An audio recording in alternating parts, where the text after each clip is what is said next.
دکتر طاهری تاجیک از تاجیکستان، قهرمان خلق داغستان، رئیس انجمن بین المللی نویسندگان و طبیبان.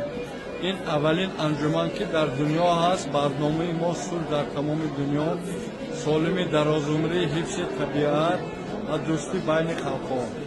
آدمان را دوستی پرزور کنند، در همه روی جهان مشهور کنند. دشمنی ویرانکار عالم است، آدمان را خار و زار و کور کنند.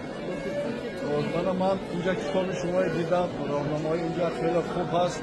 از انسان میماندگی چیز کتاب هست. اگر سینا کتاب نویس، امروز سینایش که نویس. بله. آدمان را آدمان بالا کنند، آدمان را آدمان سینا کنند. بله. همین بواسطه گفتن شنیدن بواسطه. من شما دعوت میکنم به تاجیکستان. من در آنجا آسایشگاه دارم برای 40 نفر.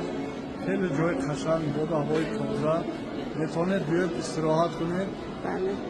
تا 100 سالگی بیمار نشید. درود بر شما آقای دکتر طاهری.